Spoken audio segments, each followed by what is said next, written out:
Hello there, the name is Bert, and this here is my ship. I like to call her the OSS Danger Cube.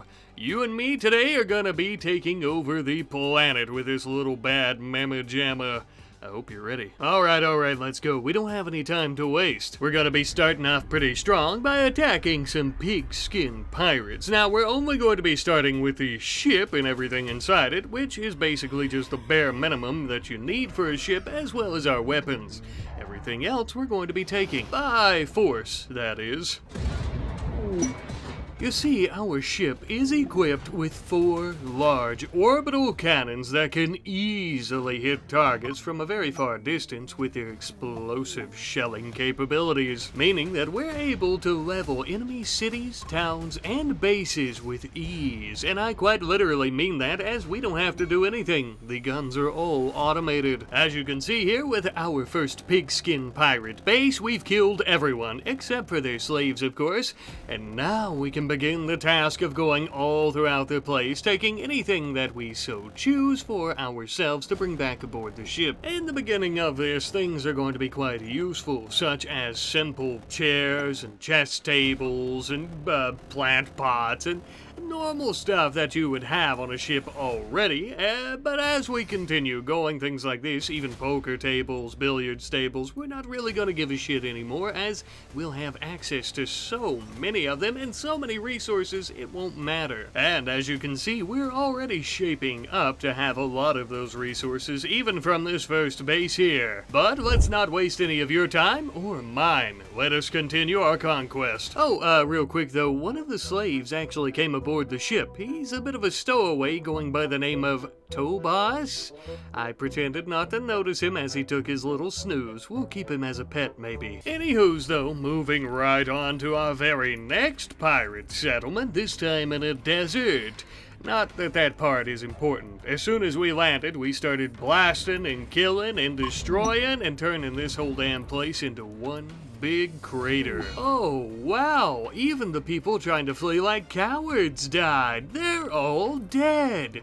You could almost feel sad for them as they're trying to crawl out of the city bleeding or lying in a crater bleeding. Everyone's about to die. Oh, don't be such a baby. Shut up and have some of their delicious chocolate with me instead.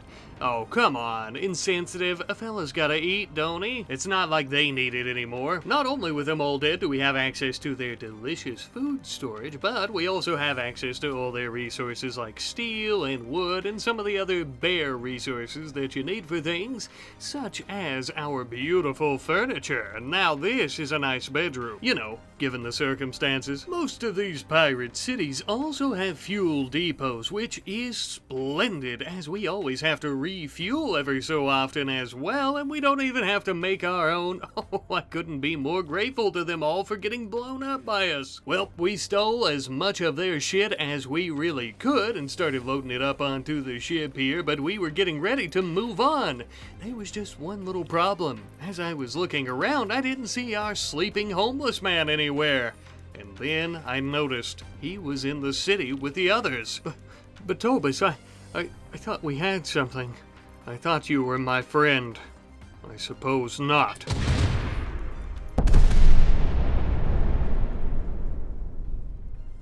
I will never love again. Okay, let's go.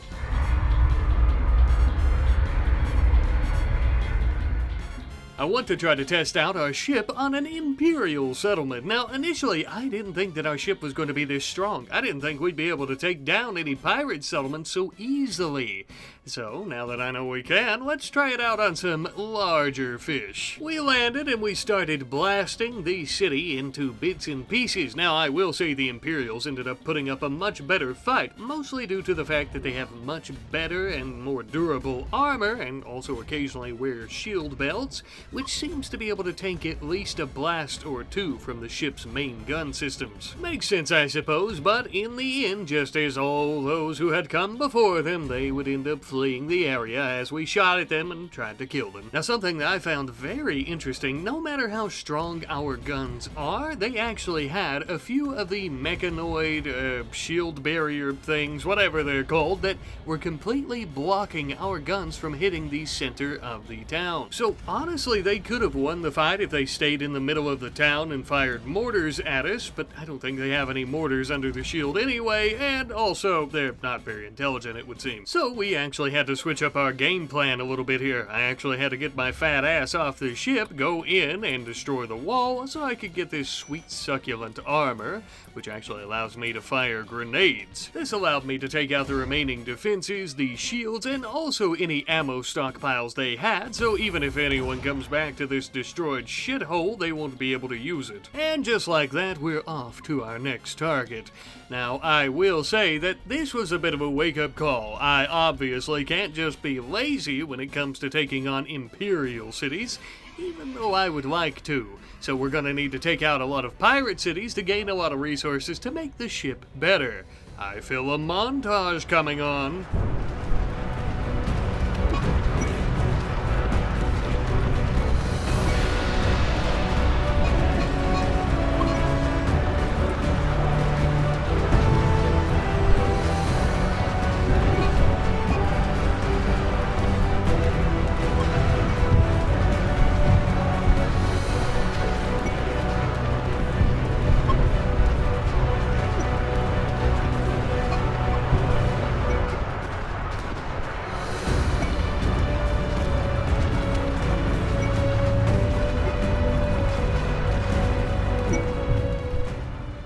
Well, that was fun and tedious, but we have acquired a lot of resources by this point, and it's time for us to finally start making some improvements onto the ship.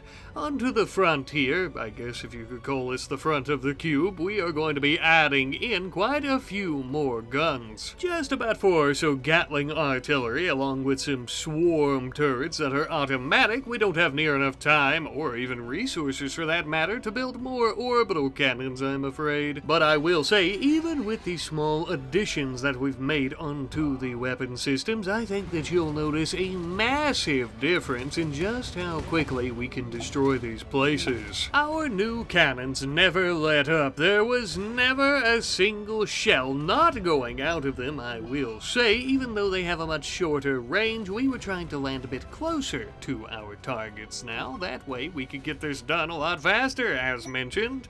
But there was still one little problem. There were rare cases where once we landed, we wouldn't be able to target their artillery and their mortars quick enough, and they would actually get a hit in on the ship. Now, this never damaged us, or really made all that much damage to the ship itself, but if we were to attack the Empire and they have maybe 5 or 6 of these, it could become a problem. And another issue that we faced is the fact that when the ship was getting damaged on rare occasions, it was taking us a horrendous amount of time to go about making repairs because, well, it's just Bert for the time being.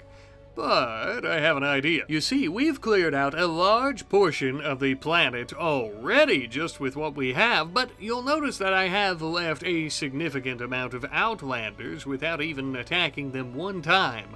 That's because I need someone that I can purchase slaves from, and by gifting them some stuff, making them our allies, and requesting a slave caravan, voila! Now we have 3 crew members. Not counting myself, of course. Now, with the additional manpower, repairs would go much faster and much smoother. Not only that, though, but we would also now be able to hopefully avoid a bit of the damage that we normally sustain, which is from our engine overheating or stuff like that, from the piss-poor quality of our landings. Which is still pretty piss-poor, but we'll get it there, don't worry. Now that we have our new guns, though, and we have indeed tested them out, and we have more crew, I'm thinking we start attacking the Shattered Empire again. If anyone's going to have great resources and items, it's going to be the most powerful government on the planet. Which, thankfully, I will say, not all of them had these shields to protect them from projectiles, so this one, for example, was an absolute piece of cake. We even ended up finding ourselves some snazzy digs. Look at this, a nice crown and a little cape. I think it's pretty fitting, seeing how I, Bert, am the leader. But I would also let my crew go throughout and find any nice little outfits, pantaloons, and shirts, whatever they wanted. If it makes you happy and keeps you from having mental breaks, I'm all for it. As is basic protocol, I guess by this point. We started deconstructing stuff and hauling stuff onto the ship. I didn't really care. They had some cool things, but nothing too important, I'd say. I guess some something pretty cool is I took their grand piano and their curtains, and that's about it, making this place pretty snazzy and fancy on the inside. Flying in luxury, eating chocolate while our ship does all the work. Speaking of which, we ended up building 3 brand new engines onto the back of our little square flying machine here to make it land much better. Like I mentioned earlier, we're trying to really fix that little problem. And with our very next flight with these engines, it was a complete success without any damage or overheating or any of that bad stuff, and we started blasting the Imperials and killing them and blah blah blah blah blah, although you can see that they do indeed have a shield here. And you know, I started looking at it and I thought, I want one of those.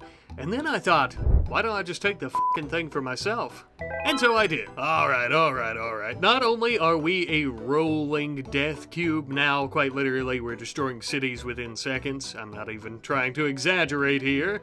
And we have some of the nicest furniture and items and stuff on the inside, but we are now completely indestructible and or impenetrable from any projectiles coming at us.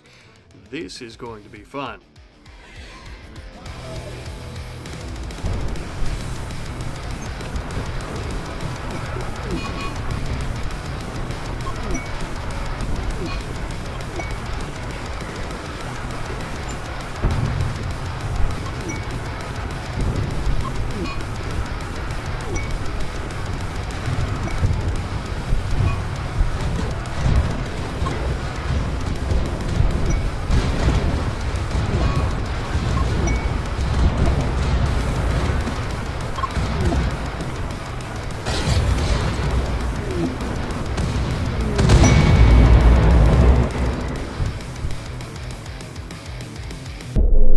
Oh, yeah, there's a new king on the planet, baby. And you're looking at him. By this point, the continents are basically devoid of any and all enemies, even the tribals. But I didn't think you'd want to watch me destroy a bunch of cavemen, so here we are.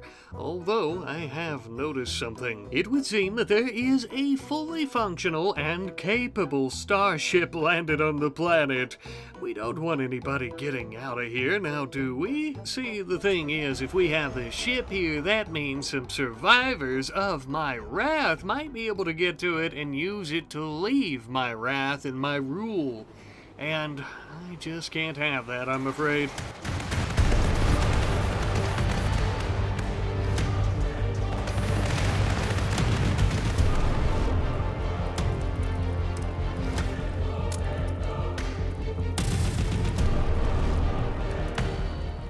Ain't nobody leaving this planet. Hello there, thank you ever so much for watching this video. I hope you've all enjoyed this strange little one-off video that's not part of any of my recent series in RimWorld Odyssey. Our first series we built the Gravship gunship that we were using to defeat the mech hive and to fight all of our enemies, and I thought, what if we just crank that up to like, I don't know, 2 million or something with some great big orbital modded turret things, and that's what we have here today. It's actually really incredible how overpowered you can make these ships with enough modded weapons, and even with vanilla weapons for the most part, to be honest with you. But again, I hope you guys have enjoyed. I love you guys. We'll see you next time. Goodbye.